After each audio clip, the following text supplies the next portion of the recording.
gonna have serious FOMO if you don't join us. You're gonna be missing out because first of all, by God's grace, we're gonna deliver the resort, and it's gonna be amazing, right? And let's create something special. A couple of weeks ago, I was here at the 1111 Resort to present it to you and for you to consider it as an investment opportunity. Today, I've taken the time to invite the developers and the brains behind it so that you can get to know them and hear them answer questions about the investments. Hello, Nigel and Kojo. It's good to see you both again. Thank you so much for having me here. Yeah, yes, good to see you. Yes. How are you? I'm fine, and how are you all? Family? Project going great. Yeah. By God's grace. Fantastic. Love the outfit, by the way. Thank you. You both look sharp too. I recently showcased your lovely project on YouTube and got a lot of good feedback.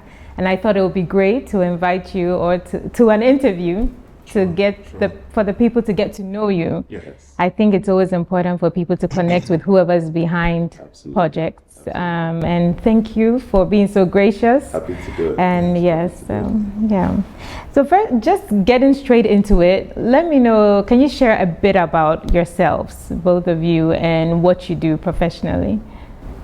Yeah, so I'm trained as an architect. Okay.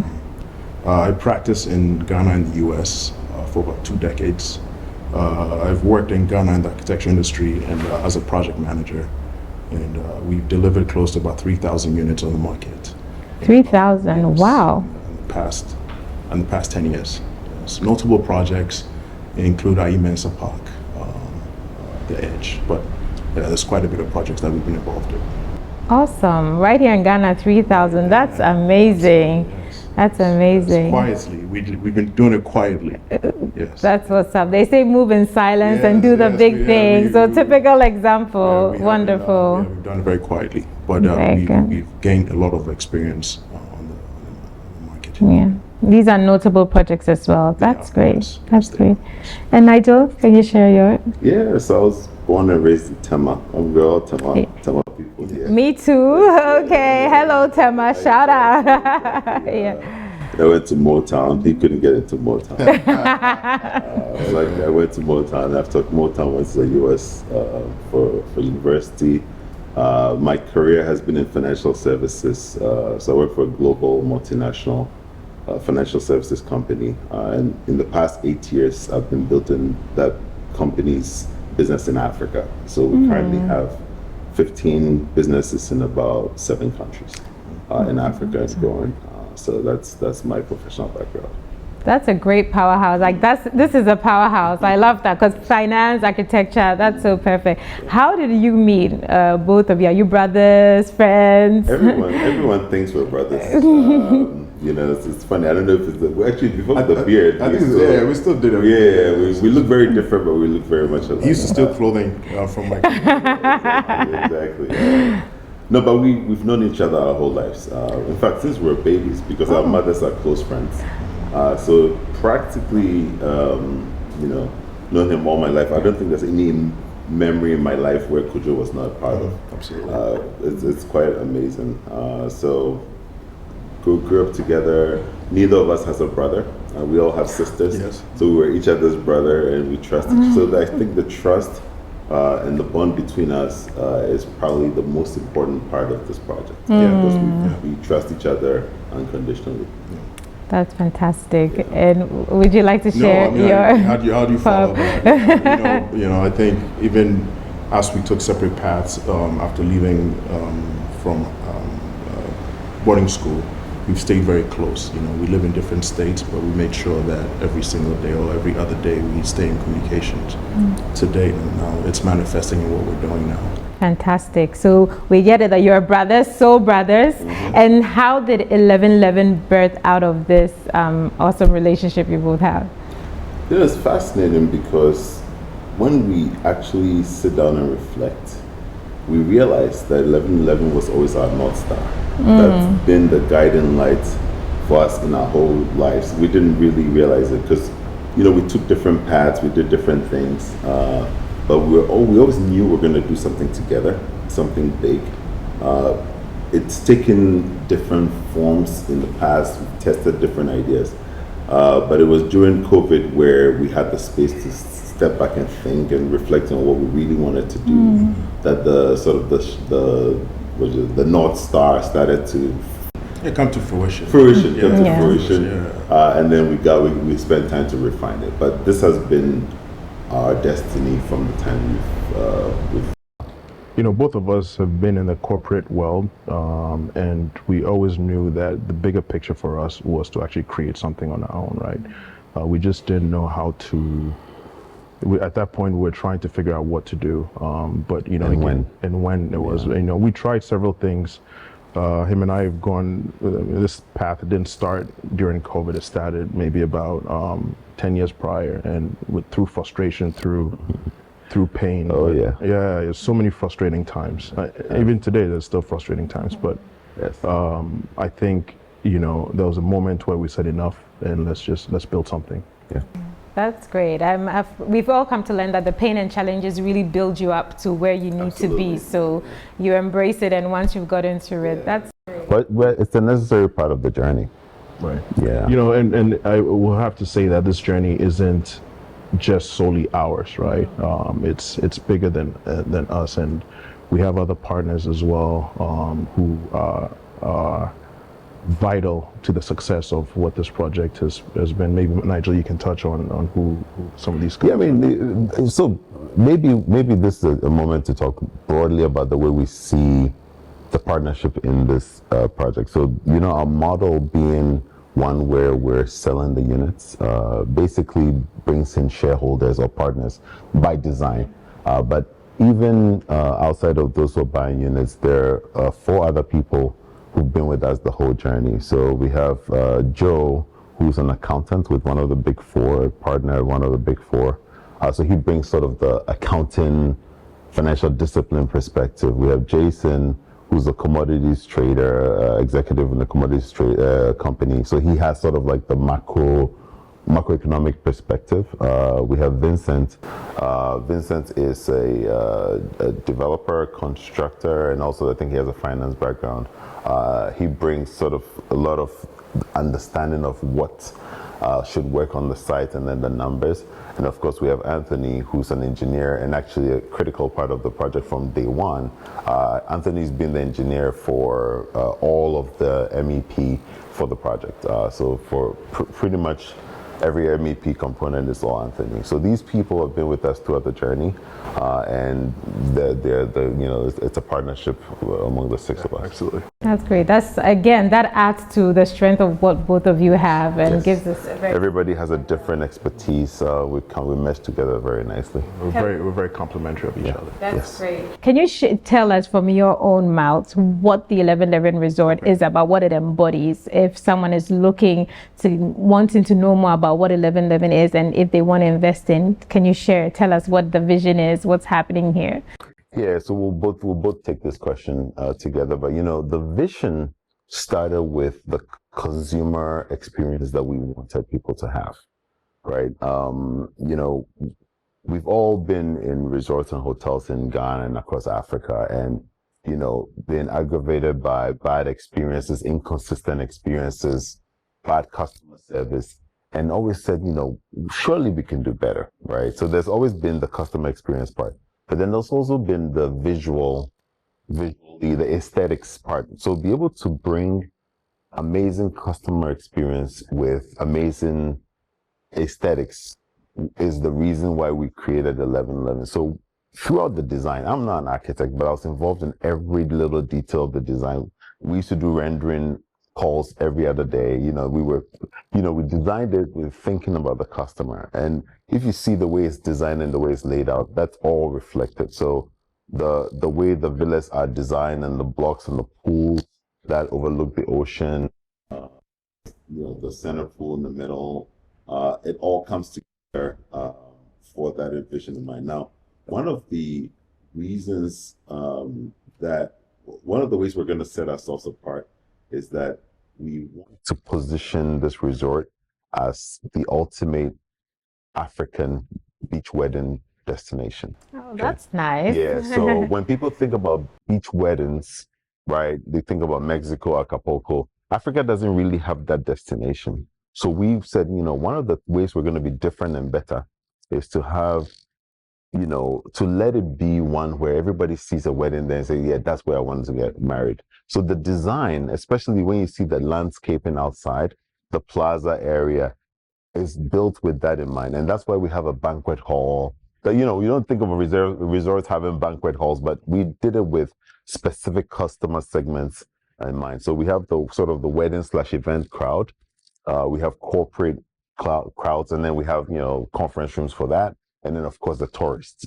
We have tourists who are going to Elmina and back and forth. And we wanted them to have a place on that journey that would give them the kind of experience that we think Ghana can really offer. Fantastic. I love that. And it actually creates, if you look from the coastline of Accra all the way through to Cape Coast Elmina, we happen to be in the midpoint, one of the closest proximity to Accra and to Cape Coast. So it creates this oasis for travelers who are going, and then this becomes a mid-stop for them. I think that's one of our success visions for the resort. That's great. And as an investor listening to this, why should they want to invest in this? Yeah, I mean, look, it's not everybody who gets a chance to be a shareholder. This resort and this whole experience is going to be great, God willing. When somebody's thinking about an investment or, where to put their money or, the kind of future they want to have, it's good to think about one where it's going to be different and better, like going to have a clear niche in the market. Our model, right, is designed such that as long as we deliver the resort as promised, we think the economics will be fantastic for those who invest. Absolutely. In terms of the average daily rate, the kind of occupancy the occupancy strategy that we have is going to be such that people who buy this resort, not only can they stay here whenever they want, but whenever they're not here, their money will be working for them. Our returns are conservatively in the mid-30s, but we actually expect to deliver much, much better in terms of return on investment for our buyers. I think, if you look at the economic models with very conservative assumptions, most investors should be able to get their money back in 3 years. It's really good. A 3-year payback And after period. 3 years, it's just, gravy. Yep. Yes. Gravy. Yeah. Creamy gravy. You know what I'm saying? Yeah.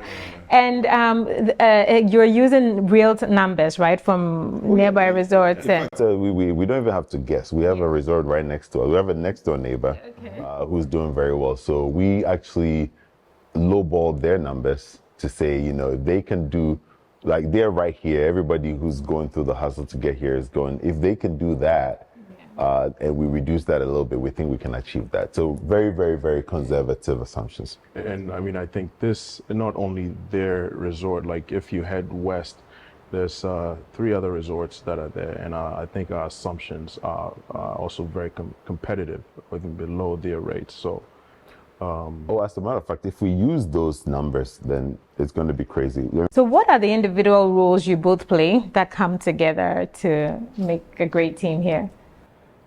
So, based on all our professional backgrounds, my role essentially focuses everything on site, right? Everything that has to do with the constructability of what's happening here through quality assurance, material testing, and making sure this is represented the same way we said it was going to be represented in the images. So it's vital that I keep a good eye on what's happening. And the other thing is because I'm an architect, ethically I have to make sure this comes out. I don't want someone standing somewhere saying, look at that architect's work, right? So I think it's very vital that whatever we say we're going to deliver is that, and that's my scope of work, just to make sure that everything's being built. We're in good hands. We're in good hands. Yes, and if I'm sure during your first video, you've seen that the quality that we've represented so far is quite high.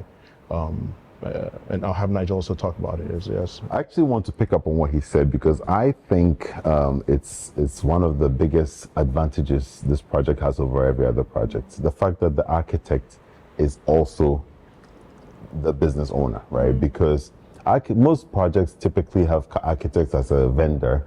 They come, they design, and then they go to the site once in a while. They're trying to not pay the architect too much. But this architect is here every day. So, not only does he see the big picture because he designed it, but also every little detail. So the attention to detail and the connection to the big picture is what makes this resort the most unique. So from my perspective, that's actually one of our biggest advantages. But in terms of thinking about... Thanks for the compliment. Yes. Yeah. Nice if I got compliments from you too, I'll wait till the end. I'll give you something in the end. Yeah. In terms of our roles, the way to think about it is Kojo is responsible for everything you see at the site. And then I'm responsible for what makes everything work. So in terms of the business model, the management company, so everything you don't see, but experience, right? Because he's about what you see. And that's the demarcation of our roles. But all our other partners also have a function, right? So as I mentioned, Joe is the accountant who's like, of course he's involved in everything, but he's the one who's making the accounting work. Anthony is an engineer, but so that's how we operate. Everybody has a role, but in terms of the two of us, it's what you see versus what you don't see. That's really good. Did you want to add? No, I'm just saying that, one of the things that, and here comes your compliments, by the way. One of the things that people don't understand is to test the value proposition to make sure it works. What he's good at is the fact that, he has run this scenario so many different times to make sure it's tested and it's proven. There's some times that I get frustrated with him coming from an architect who's a creative, but he's also held me accountable to the fact that he questions everything to the detail. And so whoever invests in this knows that on the number side, on the value proposition side, this has been well tested and well thoroughly defined. Actually, let me say something else that came to mind when he said that, because the most important thing in any business relationship is trust, right? And we trust, like I said before, we trust each other immensely. And the reason why I bring it up is we fight about everything. Literally, we debate. I mean, you see, I say, let's talk about that later, because there's going to be a debate. But we don't take it personal, right? Because we have a shared vision. We're trying to aim for perfection or do the best we can. But because we trust each other, it doesn't come from a bad place. He doesn't think I'm critiquing his work. Nope. But it's just like what has to, but because of the trust that we have for each other. That's really good. I love that synergy, and I hope you're also feeling this powerful synergy, and I'm sure what will come out will be great. Yes. And a bit more about 1111. What are the amenities here that's exciting that people can look forward to enjoying, apart from this wonderful view and see? So, Nigel mentioned earlier that this was curated with the customer experience in mind, right? So it's designed with 6 pools. Some of them are private, some of them are public. We have a very beautiful outdoor plaza. We have basketball courts, sports courts, and then very near future, you can see the use of recreational activity on the water coming very soon. I think that also gives a customer experience that isn't only in the hotel, but an experiential side of things with Komwa Fete as the village as well. Other amenities, and we have 2 restaurants, one indoor, the other one is in the terrace. We have a spa, we have bars by the pool, and we have a whole vibe that's going to be finalized very soon. So that's exciting. Because remember, we did this with a customer in mind. Yes. What are your construction timelines like? So, at this stage, most of our core and shell is up. We are hoping to have this place substantially complete by the end of the year. We're on track in accomplishing that. And so by the end of the year, the resorts would be ready for testing and for people to come and use. So that's exciting. Yes, it is. Basically, we're going to be operational next year, and we expect to be substantially completed by the end of the year. Yeah. Yes.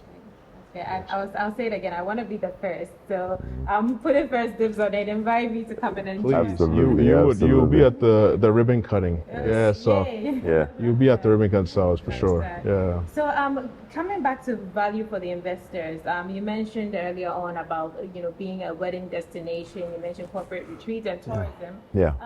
Let's talk about how what you are offering. The offering will bring good combined value to the investors. Yeah, so this is where my sort of business experience really complements Kojo's creative experience, because I think of it from a business perspective, right? And what are the most important factors or key performance indicators for hotels? It's the average daily rate and the occupancy. The whole economic model, right, is dependent on, can you get people here and how much will you charge them to come here, right? So we spent a lot of time thinking about how do we optimize our occupancy such that the economics work, and positioning it as a wedding destination had that in mind. So this resort has 71 bedrooms. Okay, so that's a good size for people who are traveling for a destination wedding. So the idea is, if we can book 50 weddings a year, right, taking up the weekends, then basically you have from Thursday to Sunday being occupied by people who are traveling to this as a destination for weddings. So your occupancy, right, for those weekends are pretty much taken. And then weekdays, right, is corporate retreats. We had corporate clients in mind. I've grown up in the corporate space. We travel for strategy sessions and all these other events. So the corporate clients would be positioned for our weekday occupancy. So Monday through Wednesday will be corporate clients. Thursday through Sunday will be wedding/event/social clients. And then, of course, after that, it's like, the people who are traveling, the tourists, right? We're welcoming them to Ghana. So really positioning the resort for those clients as soon as they arrive and sort of curating that experience for them. So we actually think that if it all pans out, our occupancy and average daily rates are going to be very, very, very, very attractive for our investors.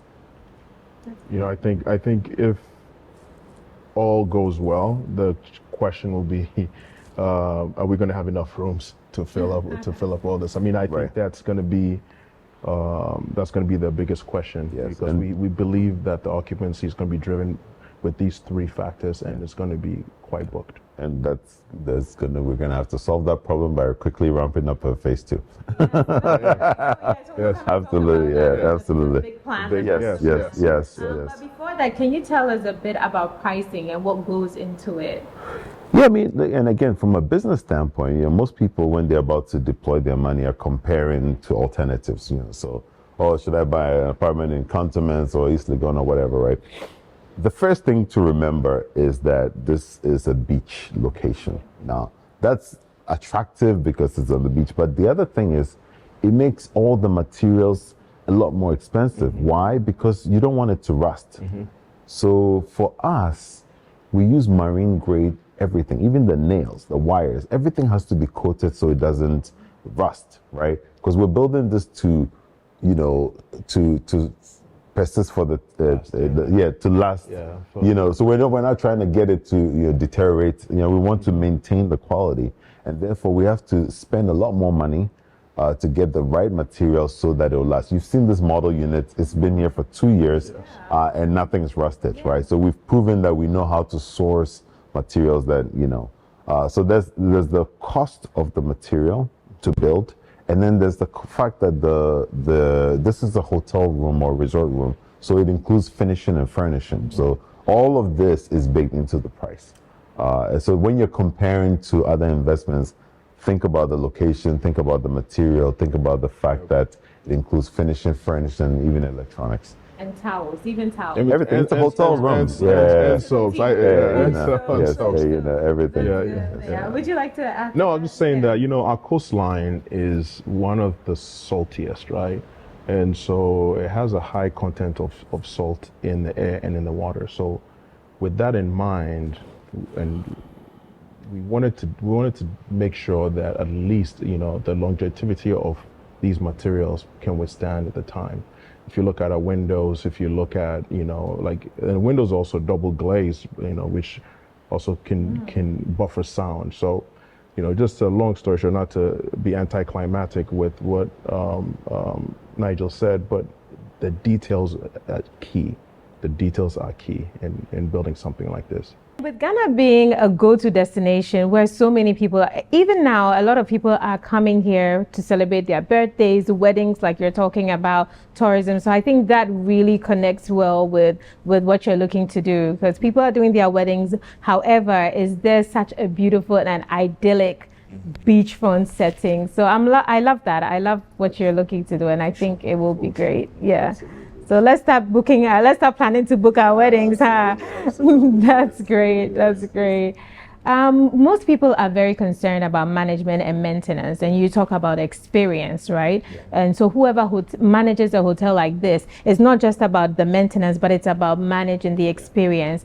Who are you partnering with, and how confident are you that they are in alignment with you to create this experience that is so important and has been the foundation for this resort? It's very timely because we're proud to announce that we just selected Index Hotels from South Africa to be a hotel management partner.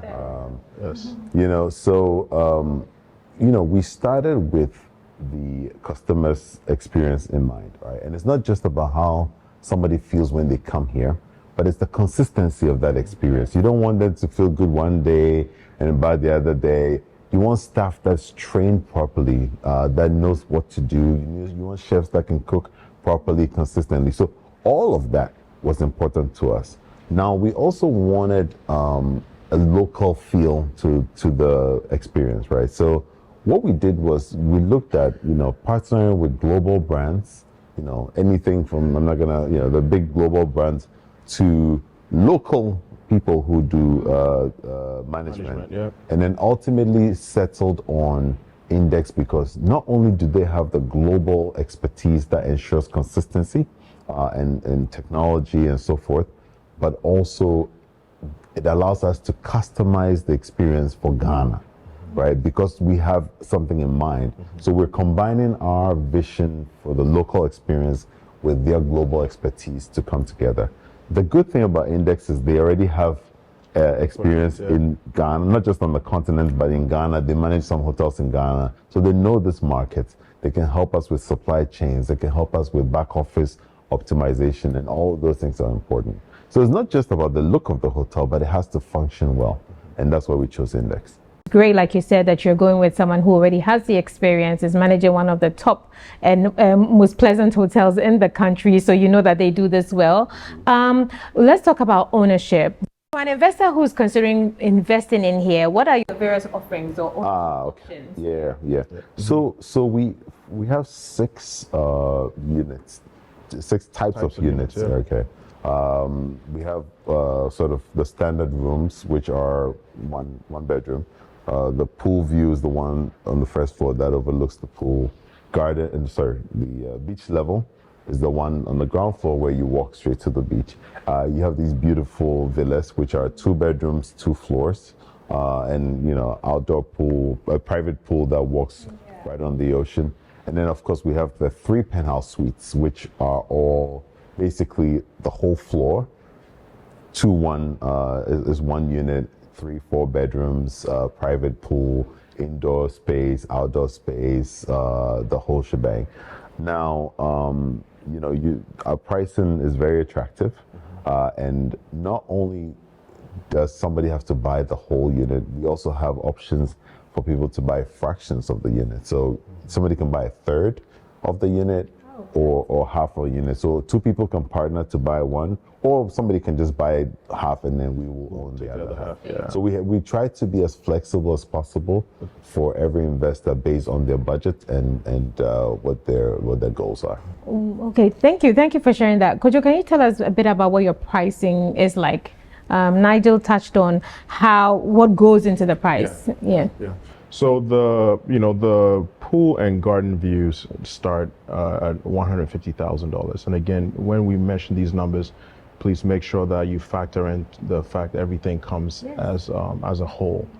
The villas, the 2-bedroom villas, are $400,000, and penthouse suites starts at $750,000, ranging in the size of it. So again, most of the structures are up, and you know, when we talk about payment terms, you know, we're also very flexible with payment terms. If you come here, like I'll say 60-70% of the structures are up. So depending on what your interest is, we're very flexible with how to allocate a special plan for you. That's great. What's the minimum fraction that you're offering someone? Is it 30%? A third. So you can own a So third. $50,000 for the beach level Yes. or pool view room. And how do they earn from that? Like, so I put in 50,000. Yeah. How am I earning? So I'm glad you asked that, because I think our return numbers are the most transparent, right? It's actually, you can do it on your phone. Basically, somebody stays here at night, they pay, let's make the math easy, $300 a night, okay?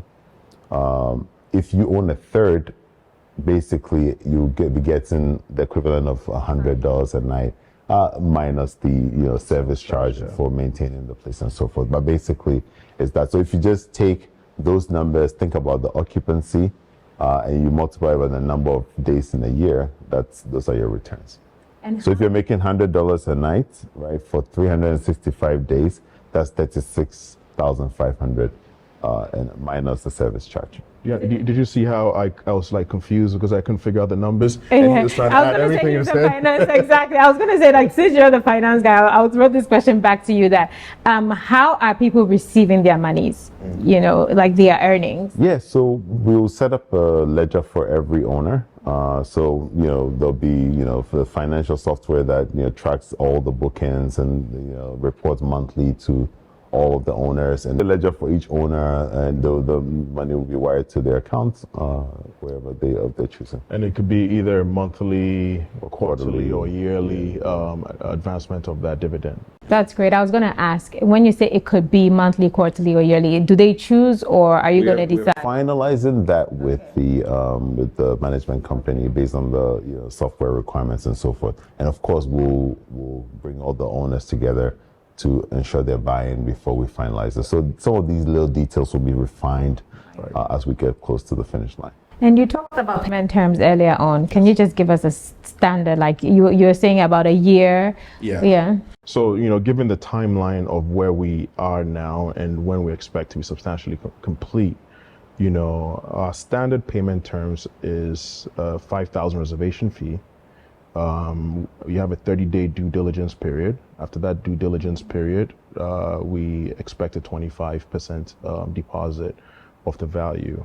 The next milestone will be when the foundation is complete. But if you look around, the foundation is already complete for all the units. So that is the next chunk. The next milestone will be a shell and core. When the shell and core is complete, that's another 25%. And then upon handover, your last 25% is due.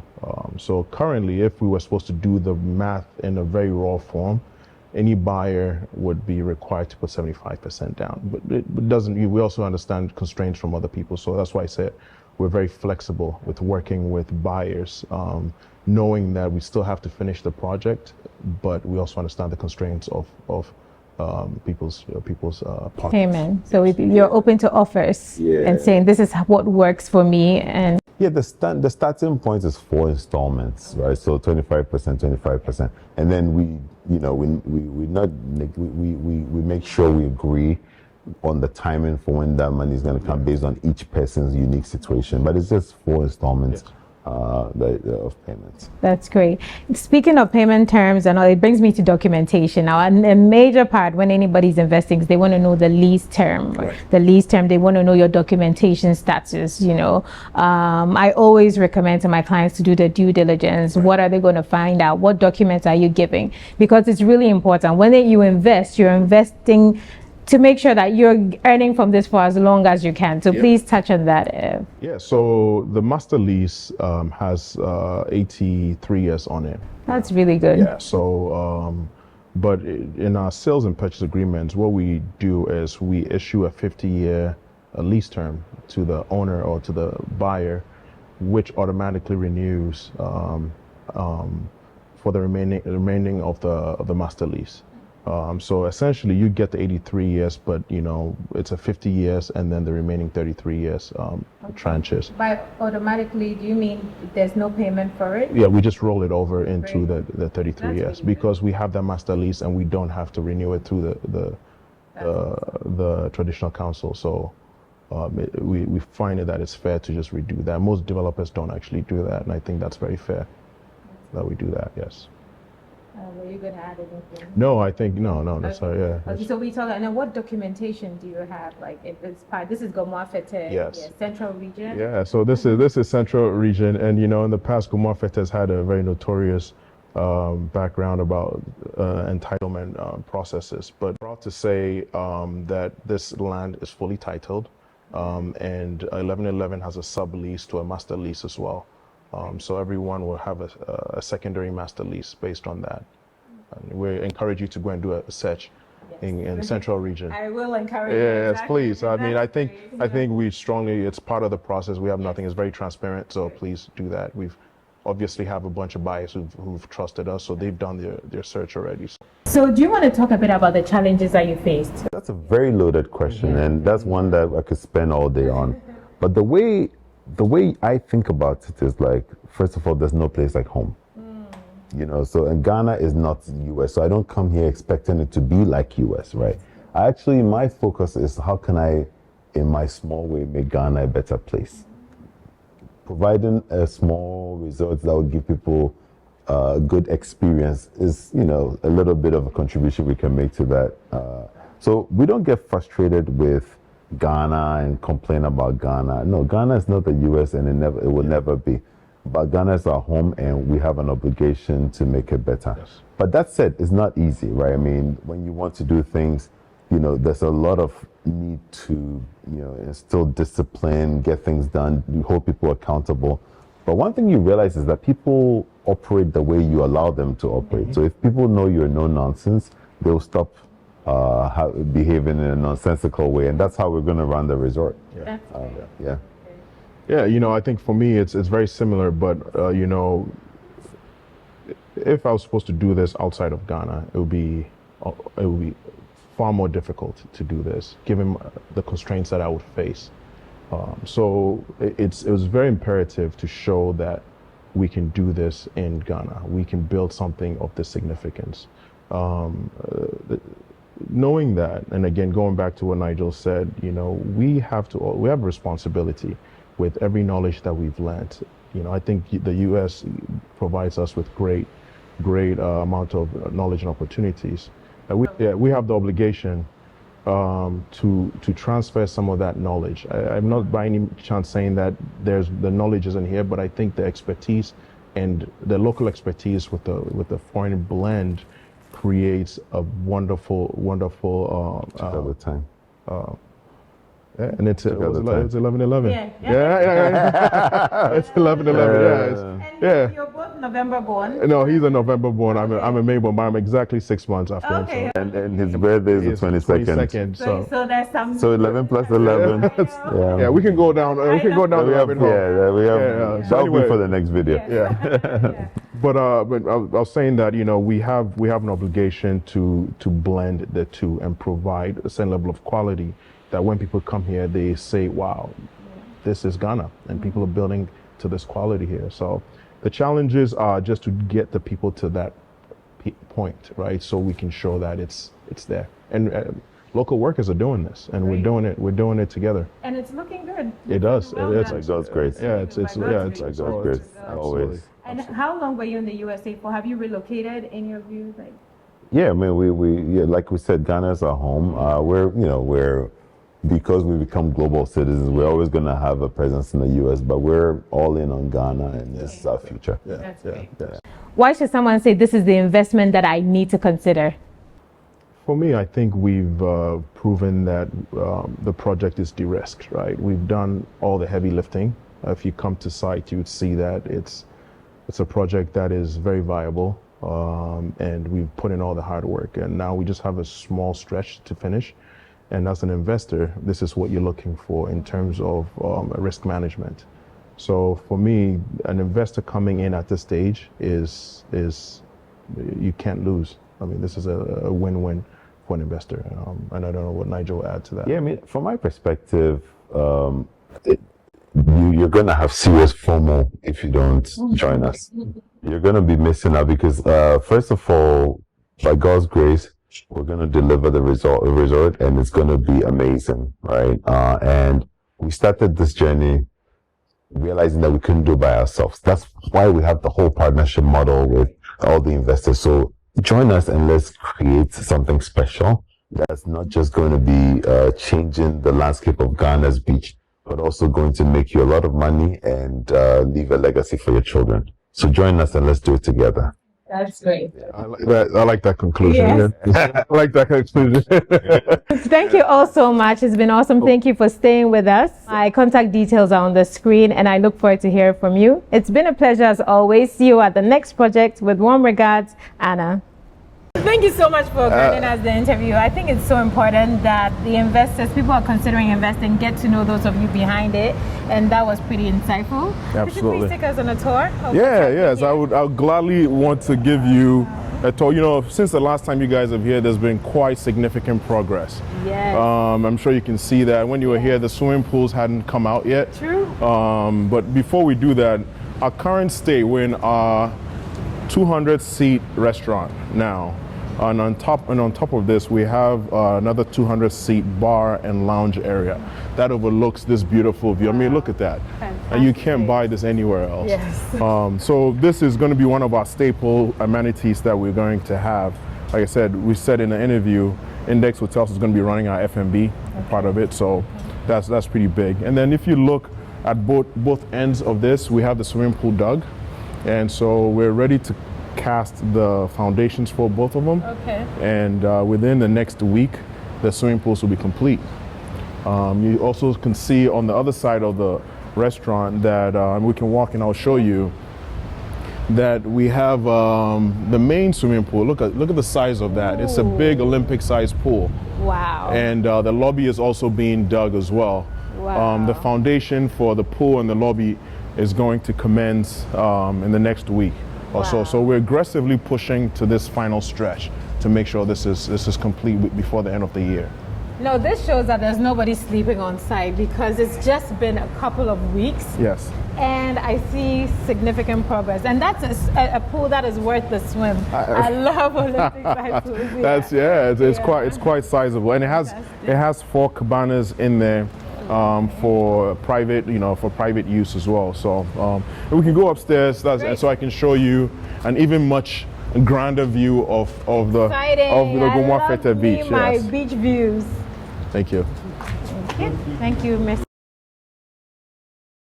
Anna. Like, look at this. Oh, This is absolutely stunning. Like right there is the Gomwa Fete village. And you're going to have people sitting here, dining, eating. So if you look back here, this is and it's in one of our renderings, this is the center bar. Look at the size of it. Okay. All your kitchen equipments and all your bar equipment are on the inside. All right. And alongside the edges is where the seating is. Great. We also have a prep room and a storage room behind that wall, and then restrooms as well. And then here, this is my favorite part. Yes. Please watch your step and how many people can see so the capacity for this whole bar area is 200 people. Right. And we have glass railings going across, and now look at this, especially on the sunset. Having a sunset drink out here is going to be stunning. And when it's done, it's swing pools. It's like blue. Yes, it's going to, and then you have the plaza area as well. And now the wedding. but you can now appreciate the depth of the pool where we're going with the lobby as well. I love how you've left it unobstructed here. Exactly. Wonderful. Yes. So this is the vision, Anna. This is the future. Great. Congratulations. Thank you. Very exciting. Thank you. I think we're going to change. We look forward to coming to actually tour a ready built resort. Yep. Yes. Yeah, very soon, in the very near future. Great. Yeah, before the end of the year. So. Awesome. This is so expensive. I know you have a master plan. Tell me all about it. Tell us all about it. So, this is a very small fraction of the property. If you look directly east, we own 300 acres. We've partnered with landowners, and we have been able to accumulate 300 acres of virgin land over there that we're planning. I would say Ghana's first seaside community with infrastructure and amenities at the forefront. We want to show that infrastructure and amenities are key when it comes to development. What are some of the amenities what's gonna make it a seaside community? What's gonna be in there? Yeah, so we've master planned it with zoning areas, residential, commercial, retail, educational, so it becomes a sustainable community. You come in there, you can have a clinic, you can have a drugstore, restaurants, but the way we've done it, we've partitioned it so that you have a commercial zone, a residential zone, which doesn't it coexist within each other's nucleus, right? Wow. On top of that, we have a 5-acre central park. We have a lagoon with kayaking and water recreational activities as well. So there's a broader picture. I mean, again, I'm sure once we officially launch that, you'll be seeing the bigger picture. But before that, I think the bigger thing that we want to stress outside of all that is that we want to create an impact for the community. I can imagine this will impact the community significantly. Even the hotel as it stands has created so many jobs, right? And now multiply that in, I'll say, 100-fold, right? Wow. Now you have people starting businesses based on our project. So it's from a social and economics standpoint, it's a very sustainable process to enrich the community of Gomwafete and the catchment area as well. That's really good. I can imagine with, like you said, with this already, jobs for the people here, the master plan. Are you going to be building out yourselves, or are you opening up lands for sale for people to come and buy from and build to complement what you're looking to do? Great question. To develop 300 acres is quite significant. Yeah. We can't take on that task. Yeah. We are inviting other developers to come and take some of the land, but that has to fit within the master plan and the overall context of that. I think at the end of the day, we would just end up holding just a small fraction to develop again for ourselves. So most of it is land for sale to people to come and build for your private use, or as a developer to build some kind of multi-use facility. This is great. This is great news for Ghana. Making the most of the coast, impacting people, a lifestyle. Most people want to live by the water. Like, I get a lot of requests like that, seaside community. And usually the concerns are maybe it's far from a clinic, a good supermarket. So I'm loving that you're going to build this out for people to enjoy. And most importantly, economically, people in this area are going to benefit from it. Which is great. For sure. Not so far away, where you're going to see catamaran boats that will be running from Gomwafete to Jamestown. That will shorten the commute of time. I think we're still in the initial phases of discussions. You are working on that? We are working on that now, where it will be a water transportation taxi, where it will bring people along the coastline, not only to Gomwafete to Cape Coast as well. That will be awesome. Yeah, so that will be a great itinerary, like on your But again, I have to stress that it's in the very infancy stages. We're just now in the feasibility studies phase. So I think it would also relieve pressure on the main roads, and then give marine access for people to enjoy it. And selfishly, it helps promote our results as well. Right? Easy to come and enjoy. That's really fantastic. It's really good for Ghana. Ghana is developing. It's still at that stage where real estate is growing, and I think it's really a great time. So I would say thank you, and we are looking forward to seeing this and being a part of it. Yes, please. It's been great. Absolutely. Thank you so much for your time today. It's been actually quite relevant. Of course. So thank you. Yes. Thank you. And thank you again for staying tuned. Please remember to like and subscribe. And if you're looking to get the link on the other video that I showcased this development on, check the description. See you next time. Bye. Thank you.